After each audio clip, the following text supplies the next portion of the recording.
Good morning, students. I welcome you all for another moral science period of the second chapter, that is vital virtues. In that chapter, we were learning about the important values which a person must possess, and every person must be. If the people want to be peaceful, then these positive values must be inside the person. Definitely, our world will be good. The person will be considered as virtual. The very first quality of being virtue, we have said that prayer is needed. Every person must know to do the prayer. Prayer doesn't mean to go to the temples, to go to the church, to go to the mosque and do the worshipping. It means more than that. It means fully dedicated towards the particular connection with the God for few minutes or for few moments. That is known as prayer. Prayer is means going to a meditation stage where we are leaving the worries of our life and connected to the God and talking to each and everything of our debt and also what we want, and everything we just go on silently and connect towards the God. It's known as a prayer. Not only for us, prayer is needed for everyone. So our prayer, we must include all the peoples, all the things, what is needed or not needed, not necessary. It needs everyone's consciousness towards the God. If we live in prayer, then prayer does not become a part of life, but life itself becomes a prayer. That for it, many of the people are there who before starting any work, before doing any small work, they just do the prayer. Even before the starting a day, even before taking a meal, everything they need the prayer to be done. That people totally indulge in their life the prayers. Their life is good also because they are thankful to for each and everything what they are getting an opportunity to do, for what they can prove themselves. Next quality of being virtual is modesty, the honesty, which I already taken in the last class. It is a virtue which makes one observe a reasonable decorum in dress, deportment, conversation, etc. Modest, nice to look before. Nice doesn't mean style person. Those who are maintain a good style, those who maintain a good style of dressing, that is not a modesty. Modest means the look which is good to look for everyone. That is known as modest way. People will find good to look you. That is known as the modest way. Nice and not only attractive, but modest people attracts the people. They look nice to the people. Their way of behavior is also good. That comes in the modest. So that only say decorum in dress. The dress is so nice that no one can criticize the dress. Deportment is there. Conversation is so good. Decent way the person is looking. That every person, every age group, every generation will like. That is known as the modest.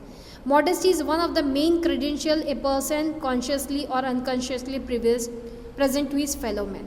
Means first way when we look at the person and from the dressing sense, from the behavior, from the conversation, we can come to know the person is so nice, so good. That is known as modesty, which can attract many people. It is a virtue which allows people to get along with each other. It makes more friendliness in the society. It makes more attraction to the people to come to you.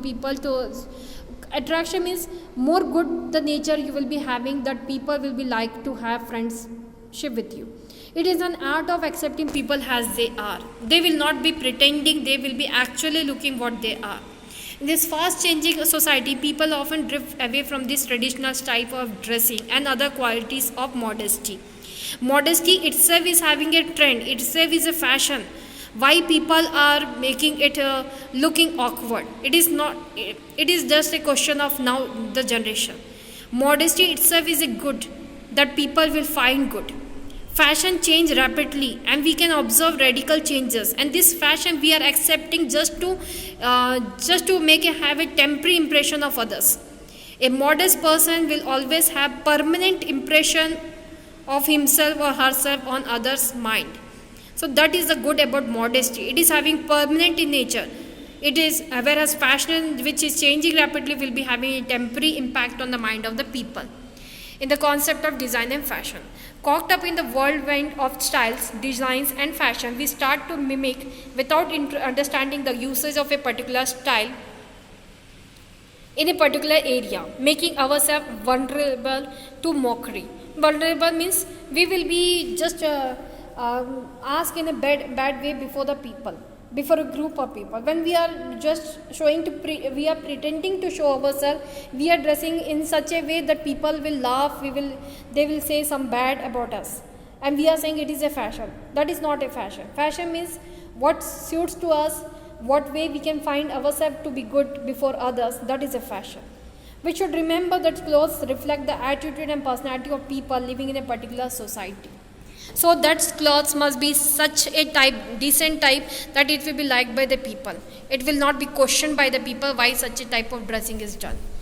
Now the generation they are not understanding the concept of modesty.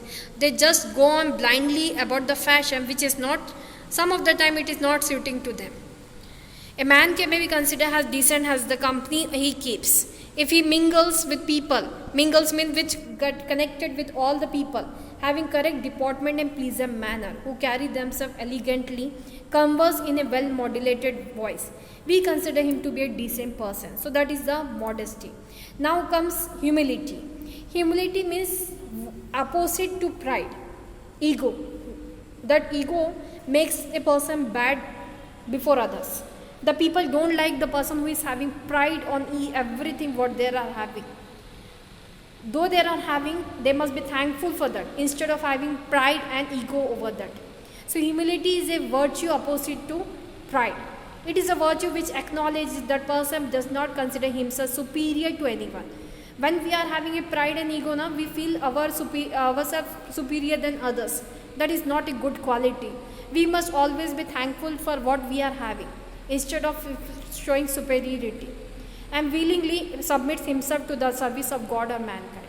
But it should not be taken as worthless, as the foundation of humility is based on truth, what we are. It always shows what we are. There are instances in the Bible regarding humility. Jesus told a parable of the Pharisee and the tax collector, Luke 12:9-15. In this parable, the Pharisee was well pleased with himself. He was satisfied and delighted with his achievement, and he was sure that God could not reproach him for anything. He had never committed any sin, but the tax collector did not dare to raise his eyes because he thought that he was not pure enough to do it. In fact, he was the one who was made pure because he was open to God's unconditional love and bountiful grace. The Pharisee was not purified because he did not feel the need of God's grace and love. He found himself to be complete without the grace of the God. That shows the pride of the Pharisee. And the tax collector, he was thankful. He considered himself perfect. Humility is a strong faith that one is only an instrument in the hands of God, and everything that comes from him alone. It is an absolute divine dependence on God. This awareness will by itself take one on the way to humility. It is rightly said that humility is like a powerful perfume that exists in the human self, which spreads its endless fragrance in one's domain. Definitely. Humility, when it is residing in a person, it will be having a powerful fragrance after the end of the person also. People will remember the person because of his deed and conduct. The truth, what he or she possesses. For that they will be knowing.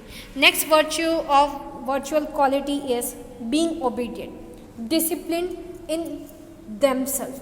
Not for others, for themselves they must be obedient. Whatever work there is given to them, they must complete, not to show others, but to show their discipline towards the work. Saint Augustine says, obedience is in a way the mother of all virtues. Because if this will be there, definitely all the good virtues will be residing in any person. It is that virtue which inclines the will to comply with the legitimate orders of the elders. I think this line is clear. It says that it is the particular virtue which helps us to connect with our elders. Our elders doesn't want our discipline, but they want discipline to make us to be disciplined so that we will have a good life. So that makes the sense why the discipline and the obedience is needed in our life. On the whole, peoples are very much against this notion of obedience, as they feel this binds them to certain restricted areas of life. You yourself know that this discipline, people, the small kids, even the big kids, they say discipline. Why discipline is needed? Well, there arises the question why discipline is needed. We must have a freedom to live a life, but that freedom can be really a freedom when we will be binded with the disciplines. We will make ourselves control with the disciplines. So it is not that our elders say the discipline is needed. It is to us. We want to be a good person for others. It is that discipline and obedience must be needed. We want to become something in life. We want something. Always we must do the good to others and to ourselves. Definitely for this, discipline is needed. This may be due to lack of experience and the desire to go beyond their limitation. Why the people are saying why the discipline is needed. Obedience is a form of showing respect to elders and superiors. Sometimes blind obedience is expected for selfish gains by the one who imposes it. This does not call for obedience in its true sense. Some of the time people do buttering doing buttering to the people, they give respect. From the inner willingness, they are not doing the respect of the people. At the back of the person, they will be saying something wrong. That type of obedience is not good. Pretending to be obedient is not good as really the obedience. This does not call for obedience in true sense. Orders should always be based on true prayer, understanding, and the well-being of the human family at large. Usually when a person goes against the rules, we call him disobedient and award him punishment. It should be kept in mind that punishment are to keep the society in tune and in harmony and to make human life easier on earth. Definitely, it is the discipline only which is connecting the peoples, which are making the life of the people peace and happy. If this discipline will be missing, definitely, if all will be in their freedom, this world will not be to live. So, discipline is needed to connect the people, to make the people to live for each other. A virtuous life adds beauty and elegance and develops a total personality, nurturing human values. It can be attained by simplicity and sheer obedience, which God expects from each one of us. Prudence. Prudence, however, is not merely an intellectual virtue, it is also a moral virtue. It is a choice for every person. It resides in every person, but it is a choice for the person if they want to be prudent or not. A moral virtue is a habit that makes its possessor good. One may be brilliant and learn without being morally good, but it is not possible to be prudent and not be morally good. The prudent man is one who does not good and not the one who merely knows the good. There are many moral philosophers and theologians around, but prudent persons are probably not as common. Prudence, the mother of all the virtues, helps a person recognize his moral duty and the good means to accomplish it. So you can say before all that vital virtues which we have learned till now, it is the top virtue which every person must have. The good values, the kind nature, the truthful nature. This, if all the things are qualities residing in a person, definitely the person will be modest, obedient, and everything what a good virtue a person, humiliating nature, everything will be in the person. Okay, humiliating means not harming others, it is for good for everyone. Actually, prudence is part of the definition of goodness. It means goodness. Moral value, the good values must reside in a person, it is known as prudence. A person can be both prudent and good simultaneously. No other virtue can contradict what is prudent. Therefore, what is prudent is subsequently what is good. And prudence is the measure of justice, temperance, and fortitude. When a person is prudent, he will be seeing all the things equally. He will be justifying for all the things equally. He will give importance to all the things in the same manner. That will be showing the person is definitely good in nature. It looks at the concrete reality of a situation with clear, honest objectivity, makes a moral judgment, and then command an action. That was prudence. Next comes improving to become a better person. Definitely, student, if we want ourselves to be better than what we are, we must possess good values from the society. We must learn from the people the good things. We must have a positive attitude towards everything what we are having. We must be thankful for the thing what we are having today. So that will make us future a better person. These are the days of specialization and everyone wants to become an expert in his or her own field. But it is important to examine the desires of people. An important and relevant question is this: connection. What is the use of gaining expertise in any field unless one is also a socially responsible person? Because a good person will be happy with what he or she is having, but a person who is expecting, who want to become something, not became, will be unsatisfied the whole life. They will be, after getting also so many things, they will be unsatisfied. They will not be happy for the things. So the thing is that what we are having, we must make it better. We must be thankful for all the things what we possess. Then definitely we will be having a better future for our life. If an expert is also a good human being, he will be doubly valuable to the society. That he is an expert as well as a very good person, kind person, people will like that person. Good values. When we talk about good values, what makes a person a better human being is a good value. These skills have limited impact. Good values, on the other hand, makes a person a better human being. They impact the whole person and make him her capable of positively influencing the society. Hence, along with training in the areas of special interest, it is also necessary to integrate it with good social values so that special skills and knowledge can be used to build a world of justice, peace and brotherhood that makes the world a better place to live in. So good values must be resided. If all the possess good values, definitely it will be a heaven for us. Lacking values may become less inhuman or retreat to society. And the examples are the various criminal cases which are going. Because a person don't possess good values, he actually from the birth we all are having good values, but it is that up to us what we see in us, whether good or bad, whether we like to take hand of the good and make our future, or whether we want to hold the hand of the bad things and want to form a career. That is up to us. So the thing is that good values will take us to a good destination. How to acquire these values? This value we don't have to go to the market and acquire it. It is residing in us. If our habit is good, if we are able to learn something good from the people, definitely we can acquire good values. All religious books teach values by illustrating them with examples. Yet the best way of learning right value is by practicing them. If we will practice more and more good things, more and more good will come to us. More good values we will possess. If we are willing to change our unsocial character, traits can be replaced by good qualities. Traits means the bad things can be replaced by the good qualities. We can change by our thinking, by our way of living, the bad quality to good quality.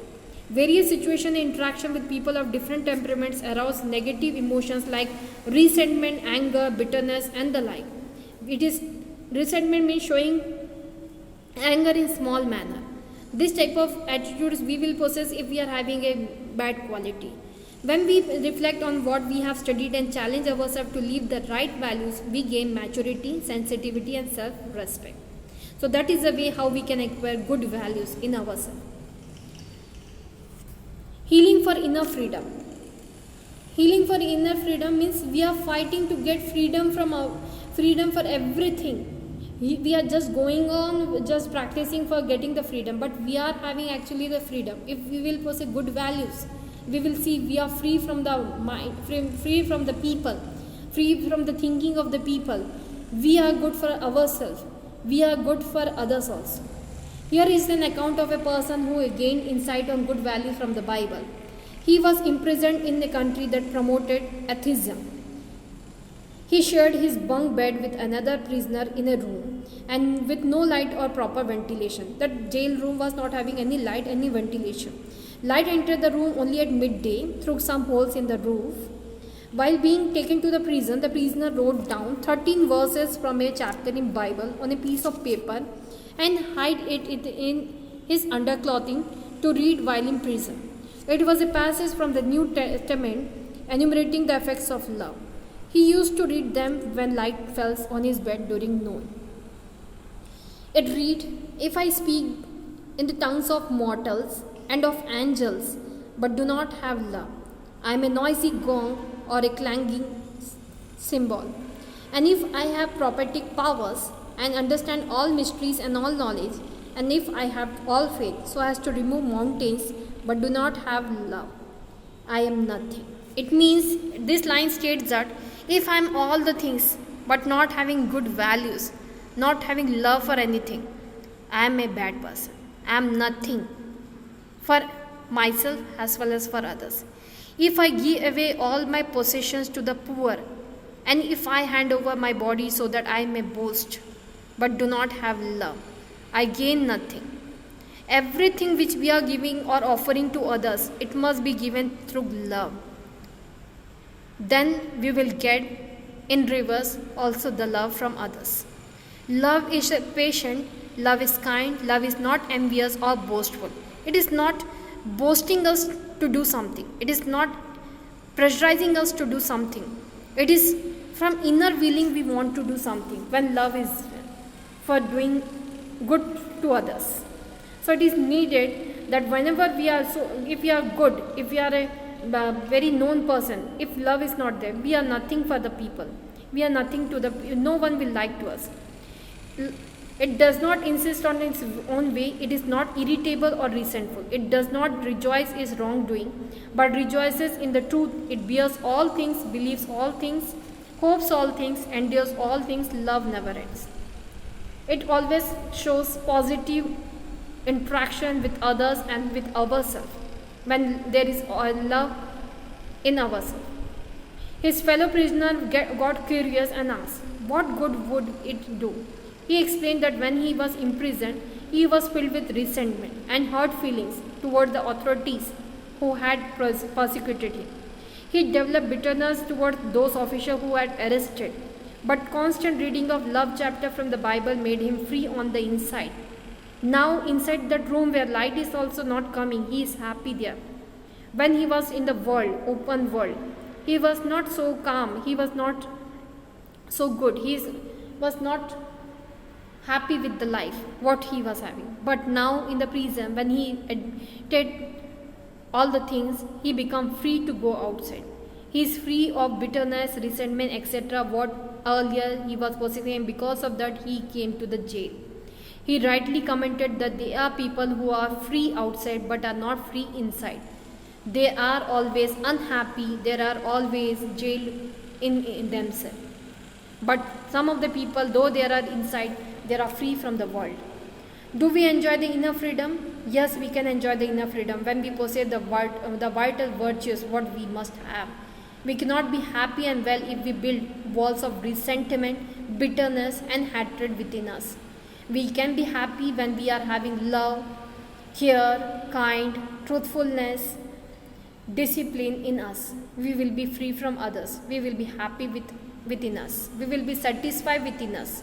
May we be free outside since we are not in any physical prison, yet we may not be free inside. All bitterness can be erased by forgiving the offender, and we can be happy by experiencing the love that can even unite the unitable. So that is the thing how we can enjoy the inner freedom, the inner happiness. That is nowadays all the people are not having the inner freedom. Most of the very few people know the importance of inner freedom, and because of that inner freedom is not there, they are just going on running for fulfilling one desire, one need, and then again one another desire likewise. They are never happy with themselves. Free your life of inner turmoil.